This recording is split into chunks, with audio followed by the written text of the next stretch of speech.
Good morning, St. Andrews. Leah Stout here. Have you ever been part of an angry mob?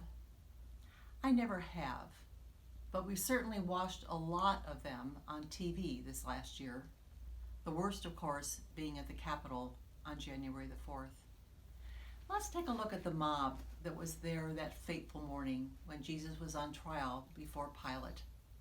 Let's think about who might have been in that crowd, even though we have to use our imagination. I'm sure there were men that had gone with Judas and the Capitol Police to arrest Jesus and bring him first to the high priests and then to Pilate. They were revved up and angry because the high priest had convinced them that Jesus was a blasphemer, that he was claiming to be the Son of God, that he was a fraud, and by Jewish law, execution was his only answer. Some of the people in the crowd may have been people who were just attending the Feast of the Passover, heard a commotion, and when they came in as righteous Jews and they heard that this man was claiming to be the Messiah, and yet here he was on trial before Pilate, bound and with no power, they got on board. Crucify him, crucify him. Some, I'm sure, were just there looking for excitement. They loved the bloodthirstiness of a mob and got on board with crucify him, crucify him. Many, or some in the crowd, may have had experience with Jesus during his 3 and 3rd years of ministry. I can hear one saying, "But I saw him heal a blind man. I was there when he fed the 5,000, multiplied the loaves and fishes. My brother saw that he raised Lazarus from the dead." Another said, "But wasn't this the man that was riding into Jerusalem on a donkey just a few days ago? And we waved palm branches thinking that he was the Son of God, coming to overtake the Romans and set up the kingdom right here and right now. If this isn't him, then surely he needs to be crucified. Crucify him, crucify him." In the heightened, angry frenzy of the mob, all common sense goes away. All objective reasoning disappears. All personal experience is forgotten. It's just pure, unbridled emotion that lets go. Crucify him, crucify him. So here we have Pilate trying to reason, trying to have a conversation with a crazed mob. He tries to release another prisoner. He tries to make a deal that he will have Jesus beaten and then let go. But the crowd is not to be appeased. Crucify him, crucify him. Pilate shouts, "But what will I do with this man that you call King of the Jews? Crucify him, crucify him." "Why? What crime has he committed?" asked Pilate.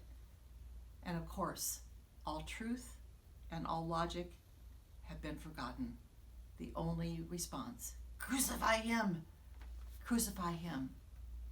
So Pilate, knowing in his heart and mind that Jesus was innocent, and after all, his wife had had a dream where she was told that he should have nothing to do with this righteous man. He also knew that he was being played, but he was a pawn of the religious leaders, and he resented that. But he also knew that if he gave in and let this mob get out of control or didn't make them happy, he could be in big trouble with Rome. So what did Pilate do? He caved. He gave in to the will of the crowd, and he turned Jesus over to be executed. What crowd influences you? Maybe a political party, your family, neighbors, a social group, golf buddies? When do you let their power affect you from doing the right thing? When is pleasing them more important than pleasing the Lord? Pilate gave in to the crowd. Whose voice will you listen to? But I'm going to take this a step further. I'd like to think that if I had been in that crowd, I would have had the willpower to walk away and not be part of what was going on. But in essence, don't I really crucify Jesus when I say, "My will, not yours, be done"? when I choose to do what I want to do and not what I know that Jesus wants me to do.